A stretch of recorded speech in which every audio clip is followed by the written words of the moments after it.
¿Por qué al litio se le mira a Puno? ¿Por qué? Porque había en mi gobierno exigiéndome que entregue el litio fuera del país.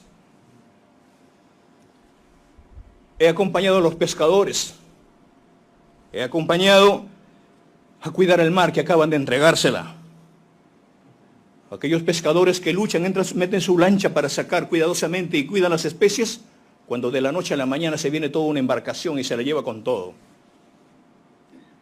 A Puña llega solamente un pescado salado, mientras al extranjero se lleva la mejor harina de pescado. Hemos sido potencia en harina de pescado. Hemos luchado junto a los hermanos agricultores, a los estudiantes, a la clase obrera, a las amas de casa. Todos ellos son los que me eligieron como presidente. Aquellos que nunca fueron escuchados. Y cuando traje a Palacio de Gobierno toda esa causa, hice de conocimiento al gabinete. Y le decía qué hay que hacer por el país y les planteé la columna vertebral de mi gobierno. Pero aparecen ahí aquellos perdedores. En la campaña fuimos 18 candidatos. Yo inhabido, no existía. Porque estaba con el pueblo, escuchando su causa. ¿Qué hay que hacer con el gobierno? Cuando paso a la segunda vuelta, ahí empieza el golpe.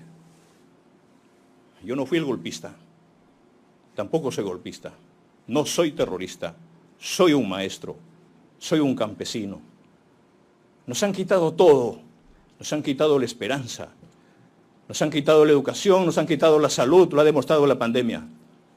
Nos han quitado los derechos, pero también nos han quitado el miedo, señores magistrados. Señores magistrados, he sido víctima de difamaciones, de imputaciones, de terruqueos. Me han dicho ignorante, que tengo un nivel bajo. Póngame al piso si quiere, pero soy de abajo. Soy de los miles de millones de compatriotas. Y ahí empezó gracias a aquella guerra de odio, de miedo. Cuando llego a Lima, me doy cuenta que las familias en Lima no pueden tomar un desayuno si no existe un pan. Y usted va a la punta del cerro, ¿cuánto sufre una familia para tener un sol de pan en su mesa? Y cuando pregunto, ¿cuánto está un pan? 3 por un sol, 4 por un sol. Soy agricultor. Nadie me va a enseñar cómo se siembra un arroz, un café, cualquier planta. Y la puedo demostrar en la selva, en la costa y en la sierra. Y cuando veo que este pan está caro, llamo a los expertos en agricultura y se propone, recuerdo lo que me dijo mi padre. Hijo, tienes que impulsar la segunda reforma agraria. Porque mi padre fue peón y fue una persona que fue ninguneado por un hacendado. Y nos quitó aquel producto cuando llegó su caporal a quitarnos, cuando los choclos estaban maduros. Si bien Juan Velasco Alvarado nos lo dio la tierra a quien la trabaja, pero le faltó implementar la segunda reforma, la primera reforma agraria. Parte de ello es el sustento del pan en Lima. Y digo, ¿y por qué? ¿Cuál es el problema? ¿Por qué está caro este pan? ¿De dónde viene la harina que usted come un pan todos los días? ¿De dónde viene? Viene del extranjero, se importa. Viene de Rusia, viene de Canadá, de Estados Unidos, de Ucrania. El problema no es que esté caro la harina.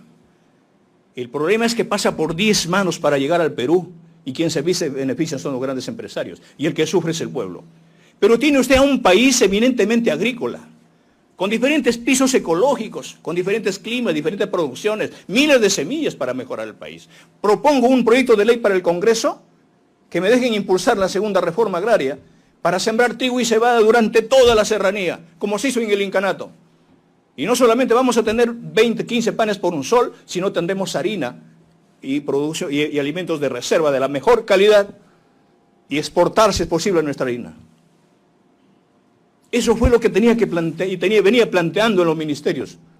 Yo como presidente de la República, ustedes tienen que entender que cuando el presidente de la República se sienta en el Consejo de Ministros, a su mano derecha tiene al Premier y a su mano izquierda tiene al Canciller.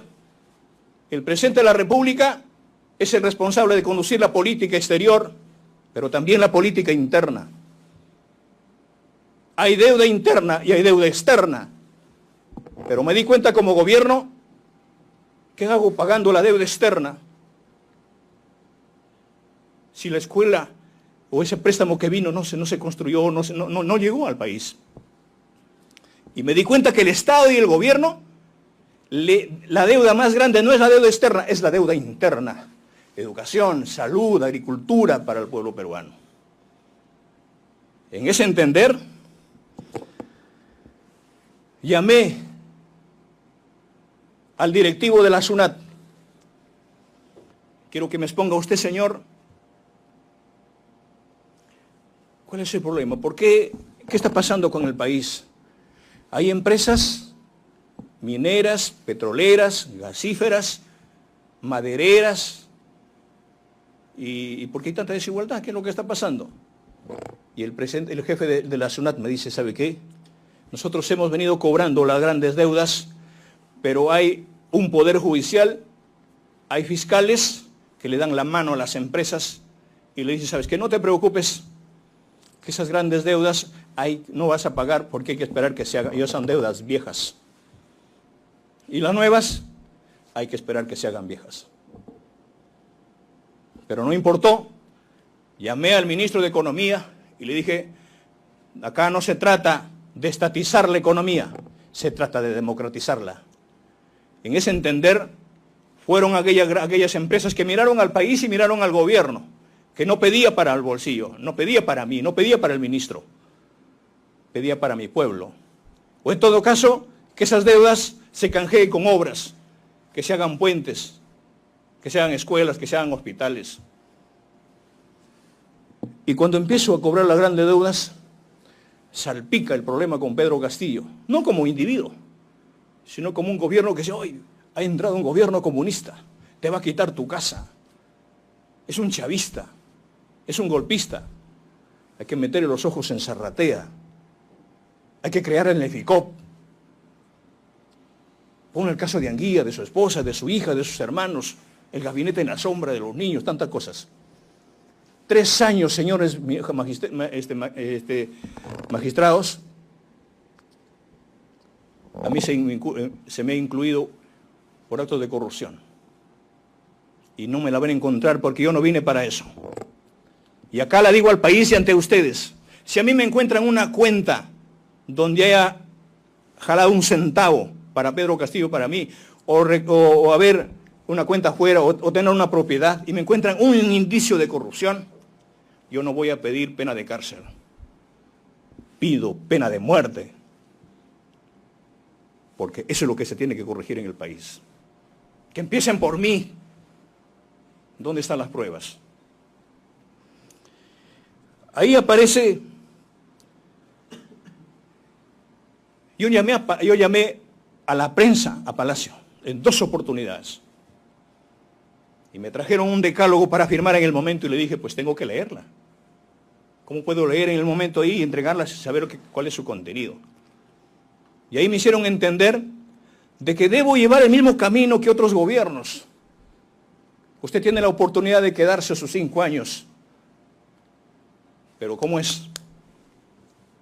Esa plata que les prohibí a los medios de comunicación, la destiné para Juliaca, para el agua potable, a Alto Piura y al Hospital Antonio Lorena del Cusco. Aquellas grandes empresas, preocupadas porque no firmaba su hoja de ruta y porque empecé a pagar las grandes deudas históricas al país, le dije, ¿qué tenemos que plantearle a este Congreso? Y viniendo de Lima decía, pucha, que hay un Congreso, un poder ejecutivo, un poder legislativo, un poder judicial. Hay que ir y tocar las puertas de este Congreso para que hagan las leyes a favor de los que nos han elegido. Y planteé que hay que terminar con el problema educativo y se geste el ingreso libre a las universidades. ¿Cuántos jóvenes luchando las puertas en las universidades terminan las secundarias, no pueden ingresar? Hoy, hasta el 2025, ya hubiésemos implementado el ingreso libre a las universidades. Llamé al ministro de Salud